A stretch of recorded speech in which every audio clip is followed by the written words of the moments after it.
जय हिंद देखो आज हम कौन देखा जे ना ओडिशा गवर्नमेंट कौन जे बीईडी एंट्रांस 2026 माने 2026 रे कौन जे बीईडी एंट्रांस आम कौन जे कौन जे आखि आगे रखी आम कौन करवा ना 2025 रे आम जो बीईडी एंट्रांस रही से क्वेश्चन आम आसाला जार कि कौन जे पेपर मो पाखे अच्छी कौन कर सल्व कर कहीं जानते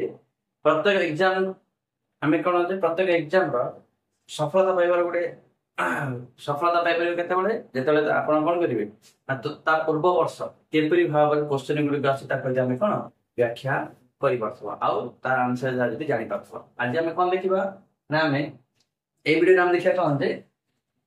आम तो टार्गेट कौन जे 2026 BD entrance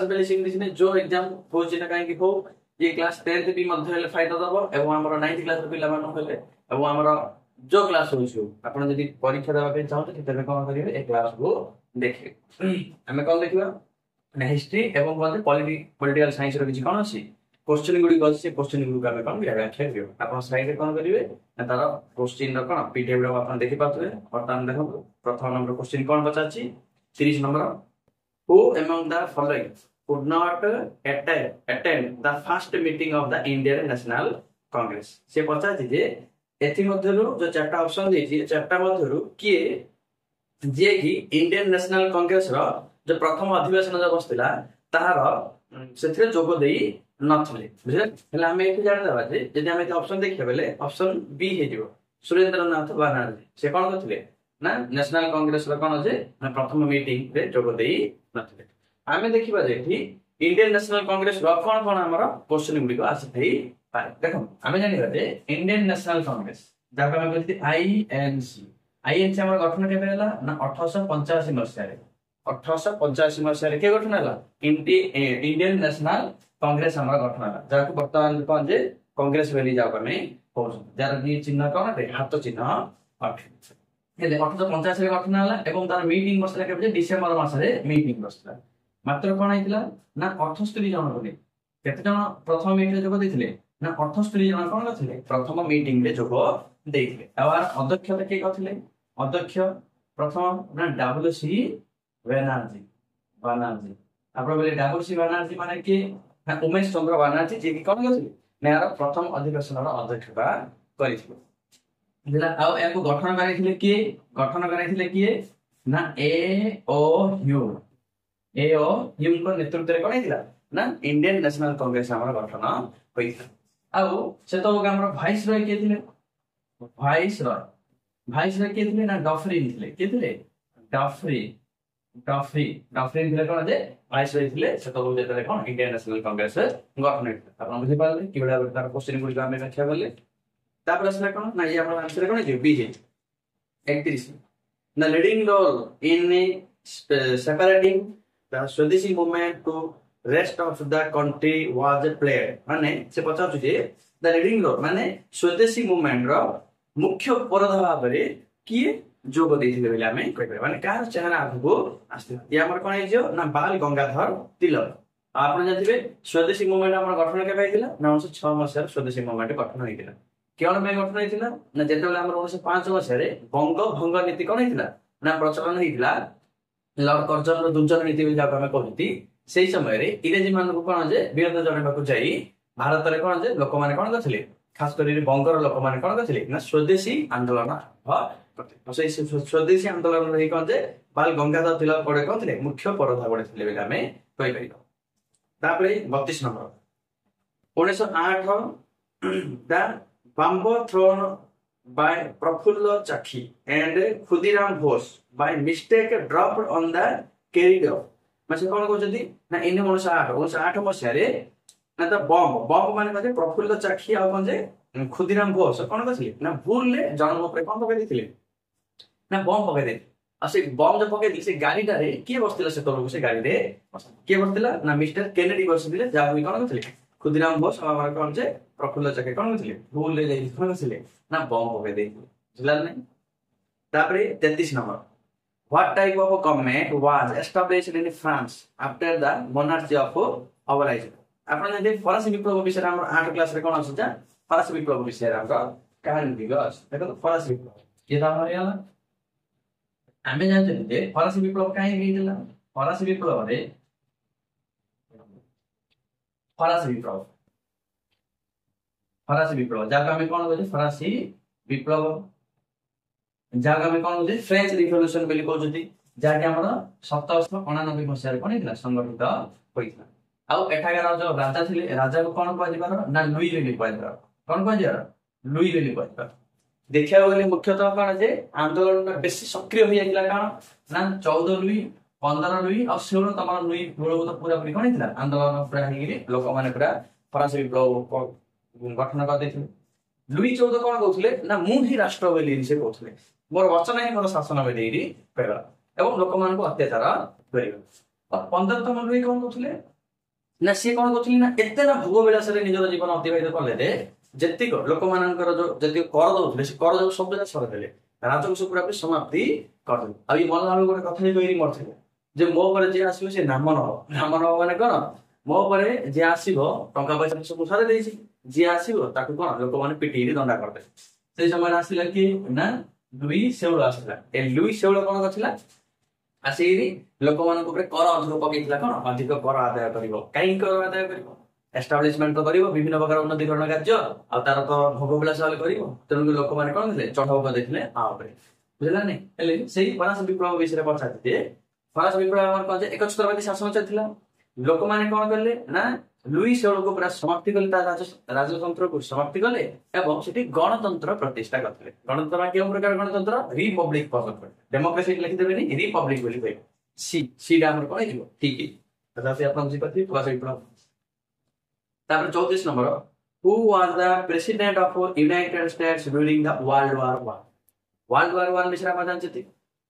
World War I ମାନେ ବିଶ୍ୱଯୁଦ୍ଧ। ଏଇଟା ଆମର କଥା ହେଲା ଯେ ପ୍ରଥମ ବିଶ୍ୱଯୁଦ୍ଧ ସମୟରେ ଆମର ଆମେରିକାର ରାଷ୍ଟ୍ରପତି କିଏ ଥିଲେ ନା ଉଡ୍ରୋ ୱିଲସନ୍। କିଏ ଥିଲେ? ଆନ୍ସର ତ ହେଇଯିବ ଉଡ୍ରୋ ୱିଲସନ୍। ଆଉ ପ୍ରଥମ ବିଶ୍ୱଯୁଦ୍ଧ ବିଷୟରେ ଆମେ ଆଉ କଣ ଟିକେ ଆଗକୁ କଣ ଟିକେ ଜାଣିପାରିବ ସେଟା ଟିକେ ଦେଖିଦେବା ଟିକେ। ଫାର୍ଷ୍ଟ ୱାର୍ଲଡ ୱାର୍ ଦେଖନ୍ତୁ ଷ୍ଟାର୍ଟ ହେଇଥିଲା କେବେ? 1914 ମସିହା ଷ୍ଟାର୍ଟ ହେଇଥିଲା ଆଉ ସରିଥିଲା କେବେ? 1918 ମସିହାରେ। ମୁଖ୍ୟତଃ କାହା କାହା ମଧ୍ୟରେ ହେଇଥିଲା? ମିତ୍ର ଶକ୍ତି ଓ କେନ୍ଦ୍ରୀୟ ଶକ୍ତି ମଧ୍ୟରେ ହେଇଥିଲା। କାହା ମଧ୍ୟରେ? କେନ୍ଦ୍ରୀୟ ଶକ୍ତି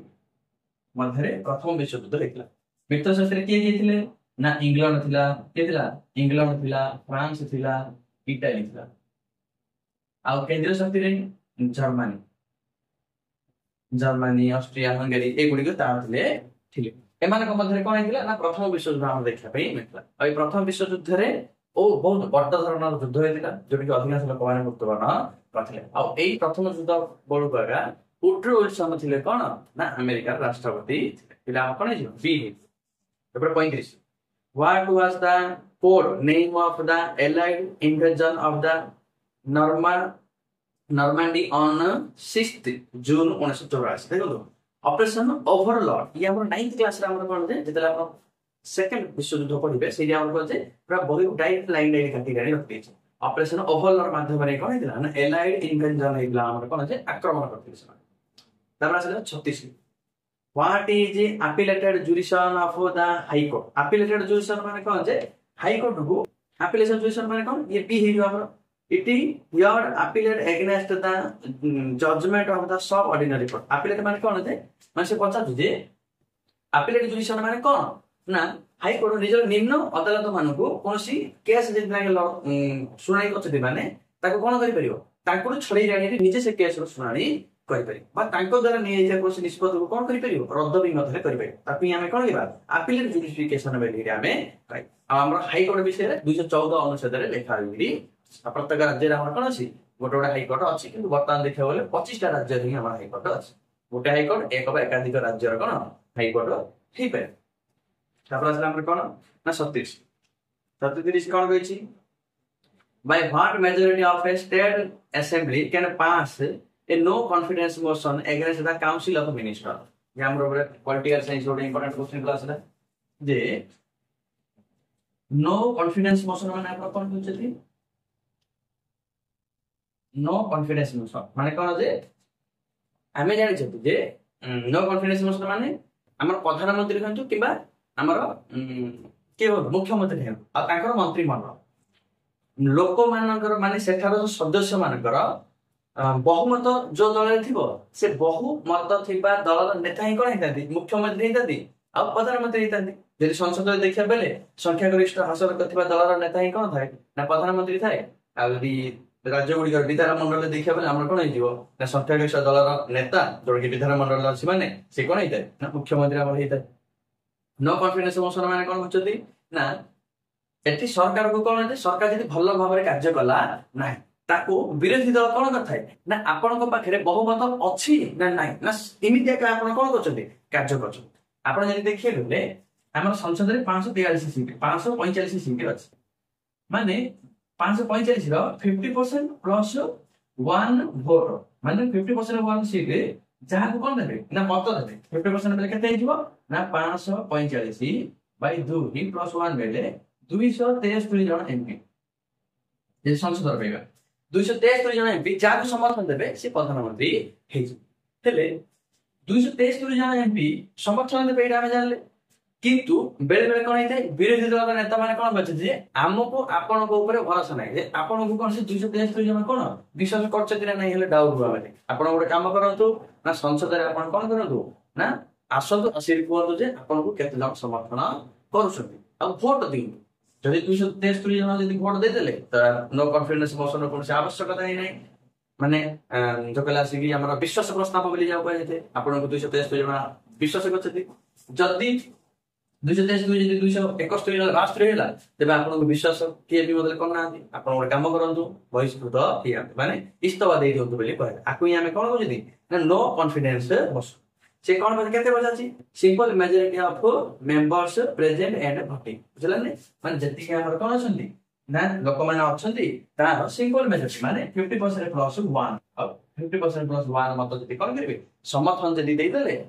से कोन प्रधानमंत्री किबा मुख्यमंत्री पद रे रहे जति देले नाही तेबे से कोन हि जिवे ना इस्तफा देबा बाध्य होतै अब एटा से पछति सिंपल मेजॉरिटी माने 50% प्लस 1 वोट बुझला तो 38 name the process by which a court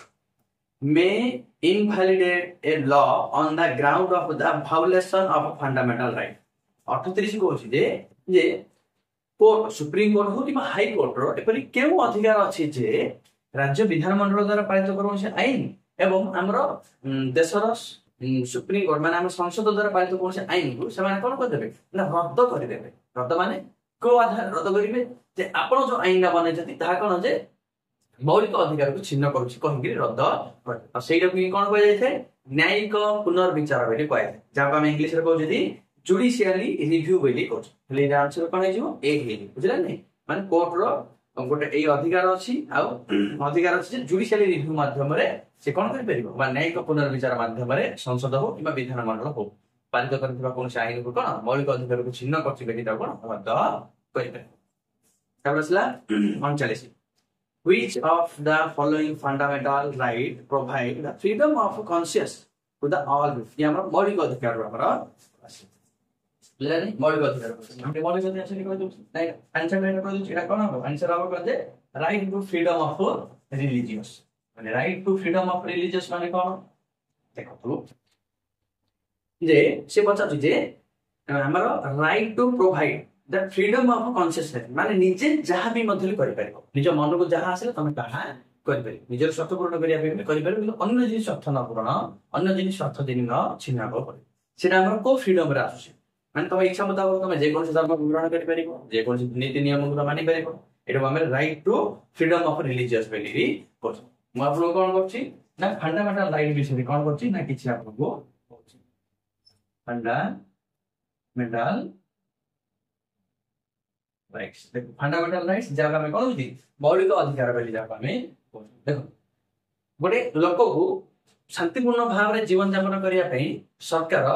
जो लिखित परामर्श देई थाए एवं जदि तार जदि कोन से अधिकार छिन्न हला ताको कोन से सुप्रीम कोर्ट कि हाई कोर्ट में दिबार अधिकार देई थाए ताकि हमें कोन कहबा ना मौलिक अधिकार बेली कहबा आ मौलिक अधिकार हम भारतीय संविधान में कोडे सी संविधान रे लेखाइ संविधान के धारा लेखाइ अछि ना हमर भाग 3 रे लेखाइ अछि भाग 3 आ 12 रो 35 मध्ये कोन अछि ना मौलिक अधिकार को लेखि हमें रखि छै प्रत्येक भारतीय नागरिक को मौलिक अधिकार मिली था आउ भाग 3 रे लिखा है 1235 मध्ये एटा हम को देशर संविधान में मानजती ना यूएसए रो संविधान यूएसए को राजनीति ना bill of rights bill of rights मा ताको देशर बिल ऑफ राइट्स बिल का बुझली हम देश ताको करले कॉपी करी हम आनी कोन करले हम संविधान में पेस्ट करले 1235 मध्ये जा हम कहले बिल ऑफ राइट्स बिल में बुझला नहीं जल्दी तमर जदी मौलिक अधिकार छिन्न होला छिन्न माने केदी छिन्न करला सरकार छिन्न करदु मैं कोन व्यक्ति छिन्न करू कि प्राइवेट संस्था हो कि गवर्नमेंट संस्था यदि छिन्न कला तेबे तम पाखरे कोन जे अनुच्छेद 32 अनुଯାयी समय सुप्रीम कोर्ट को जाई कोन करियो जे आज्ञा मोर मौलिक अधिकार छिन्न कला मैं तो मौलिक अधिकार दियो बोली कहि परिबो डायरेक्ट सुप्रीम कोर्ट जाई किबा आपण जदी सुप्रीम कोर्ट जाई पानांती 226 अनुଯାयी आपण कोन जे निज राज्य हाई कोर्ट को जाई कोन कहि परिबो जे मोर मौलिक अधिकार छिन्न होला आपण मते कोन करंतु ना मौलिक अधिकार पुनः प्रदान सुप्रीम कोर्ट कोन करिवो सुप्रीम कोर्ट हो किबा हाई कोर्ट हो आपण न्याय देबा पई मिलिरी पांचटी रीड जाई परिबो पांचटी कोन करिवो रीड जा हम कोन जे रीड रखला कोन आदेशनामा रीड रखला कोन आदेशनामा बेली कहू बुझला नै एसो ऑलरेडी पचरा हे छी तेन आपण देखो पांचटी रीड जारी करिवो जा हम कोन जे आदेशनामा बेली हमें कहू पांचटी रीड कोन हटे नामर बंदी प्रत्यक्ष करण हेला मांडामास हेला पोवारंट हेला सेंचुरी अधिकार पक्ष बराबर पांचटी कोन अछि रीड जारी करी आपण न्याय आउ हमर केतोटी पर हमर मौलिक अधिकार अछि ना पूर्वे हमर थिला कोन 7टा थिला माने मूल संविधान रे 7टा थिला किंतु वर्तमान केतरा अछि ना 6टी मौलिक अधिकार अछि आपण गोटे मौलिक अधिकार कोटे खाइ देली कि नै खाइ ना देखो हमर जो प्रथम मौलिक अधिकार कोन थिला जे ना हमर कोन थिला जे राइट टू इक्वालिटी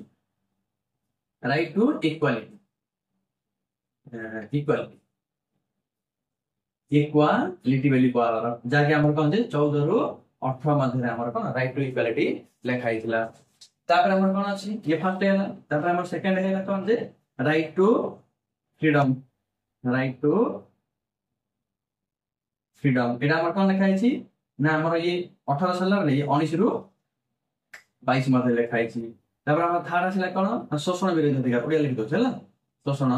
विरोधी हैना बराबर शोषण विरोधी अधिकार ये 22 रे चलला ये 23 और 24 रे लिखा है छी तापर फोर्थ नंबर कोन अछि ना धर्मगत स्वाधीनता अधिकार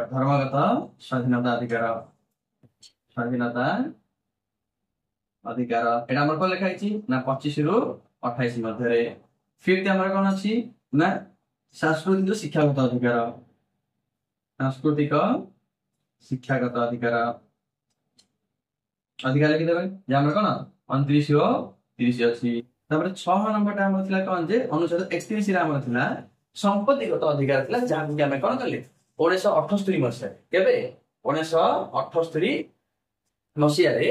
44तम संविधान संशोधन करिता को समाप्ति कर देते आ अनुच्छेद 32 रे हमर कोन जे संविधान प्रतिकार अधिकार को लेखा जा कि यदि कोन नागरिक रो यदि कोनला मौलिक अधिकार छिन्न हला तबे ताको कोन करै जिवो ना supreme court high court writ माध्यम रे जाहिर कर बुझला बुझि पाला हम 40 देछि कोन which of the following article mention about the abolition of untouchability अस्पृश्यतार निवारण मौलिक अधिकार विषय में ऑलरेडी क्लास कर देछि आपण चाहिले देखि पारि प्लेलिस्ट टू जाय आपण मौलिक अधिकार विषय पूरा डिटेल्स रे पढाइ अनुच्छेद 17 रे लिखा है जे भारत रो कोनोसी प्रकार नागरिक छुआ अछुआ भेदभाव रहइबो नै यदि के छुआ अछुआ भेदभाव परि का यदि निंदा करूछि तब ताको कोन सुप्रीम कोर्ट कोन करिवे दंड तापर आसला 41 which of the following statement is correct कोना करेक्ट मोटा आंसर को दोछि लंबा line video parliament consist of the Lok Sabha Rajya Sabha and president माने संसद का भावना सृष्टि छी ना राष्ट्रपति लोकसभा राज्यसभा नै हमर कोन सृष्टि छी जाके हमर डी रे देछि तापर 42 in which of the following the word secular is mentioned माने भारत होइजे को धर्म निरपेक्ष पंथ निरपेक्ष राष्ट्र बेली हम संविधान कोडी लिखाय किंतु हमें कोन दले ना संविधान संशोधन करी 42तम संविधान संशोधन 1976 मसरे संशोधन करी हमें कोन दले ना प्रियम्बल माने हमर मुखबंध रे हम लिखले प्रस्तावना रे हम लिखले को लिखाय छी preamble of the Indian constitution रे लिखाय छी secularism India is a secular state बेली लिखाय पंथ निरपेक्ष राष्ट्र बेली लिखाय छी जाकी 1976 42तम संविधान संशोधन करी हम एटा को जोग कर मूल संविधान रे लिखाय तब आसला 43 who preside over a joint section of the parliament संसद लोकसभा राज्यसभा कौन बिल आसला नुआ आईन जोड़ा आसला पास देबा पे किंतु लोकसभा और राज्यसभा मध्य मत पार्थक्य देखिया पे मिला पीटा माने मिला हम पार्थ ही करू ना पारे या लोकसभा पार्थ करदेला राज्यसभा पार्थ करू तेबे राष्ट्रपति को कौन जे एही अधिकार अछि जे से लोकसभा एवं राज्यसभा को विषय कौन करिवो ना एक सेंट्रल हॉल रे हम कौन जे मीटिंग बसेइरी जे कौन से आईन को पारित कराई पारि बुझला नै तार अध्यक्षता के कथांती ना हमर अध्यक्षता माने मॉनिटर हेबे लोकसभा सदस्य माने बसिबे राज्यसभा सदस्य माने बसिबे समस्त मिसिक बसिबे ना नै अध्यक्षता करिवो के लोकसभा रो बाचस्पति कोन करिवे बा लोकसभा रो स्पीकर ऑफ द लोकसभा कोन करिवे यार अध्यक्षता करिवे 84 which schedule of the Indian Constitution consists separate list of the item of law making by Union and states देखो सप्तम अनुसूची म आपण अनुसूची विषय पढे देछि ऑलरेडी आपण देखिबे सप्तम अनुसूची रे हमर कोन कराइ छि राज्य सरकार हमर कोन जे 56 आईन विषय आईन कानून बने परिबे केंद्र सरकार 97 टा बदान 100 टा आईन विषय आईन कानून बने परिबे आ किछि एपरि हमर सूची अछि जाके 600 टा सूची अछि जाके हमर कोन जे उभय राज्य और केंद्र कोन आईन कानून बने परिबे जाफले के का विषय रे हस्तक्षेप करंतुनी आराम रे निज निज विषय रे कोन करंतु आईन कानून बनै देश को कोन करंतु ना भलो भाव रे के का माडा हुआ ना तापर असला 45 रे कोन कहै छी ना लास्ट ये हमर कोन जे लास्ट हमर हिस्ट्री पॉलिटी रो keeping in view the procedure of amendment how will you characterize of Indian Constitution Bharat संविधान को आपण देखंतु भारत संविधान को पूरा पढ़ि सला पर आपण को लागिबो जे भारत संविधान किछि किछि क्षेत्र रे कोन जे अधिक कठोर होटे ताको हमें संविधान संशोधन करि परिबा नै किंतु किछि किछि क्षेत्र रे पूरा पूरी सहज होटे संविधान संशोधन करिबा तेन करी Indian constitution is a partially rigid and partially flexible होटे नमनीय एवं संसद ताको हमें आराम से करि परिबा आ नमनीय एवं किछि क्षेत्र रे अनमनीय भी मथला तेन करी हमर कोन हिजो ऑप्शन बी हे जिबा हमर कोन जे आंसर हे बुझी पाला कोन हिस्ट्री पॉलिटी रे कोन से एपरि हमर कोन जे 2025 मसिया रे कोन करथिला ना हमर ओडिशा गवर्नमेंट रे बीडी एंट्रेंस रे जाको पछत आपण कोन करंतु या देखंतु देखि आपण आउ किछि नुवा नुवा क्वेश्चन आपण कोन ट्राई करंतु आ अधिकांश वीडियो त हमर कोन जे अछि आपण जदि अष्टम नवम दशम जदि श्रेणी जदि सब जा बहि जदि आपण मुखस्थ कर दोचंती पढि दोचंती तबे बीडी एंट्रेंस आपण कोन सब खाली प्रैक्टिस करिया पड़े प्रीवियस ईयर रो क्वेश्चन आशा करथि आपण कोन भल लागितो तब नेक्स्ट पीरियड आ हम कोन सेक्शन रो देखिबा बेबी जा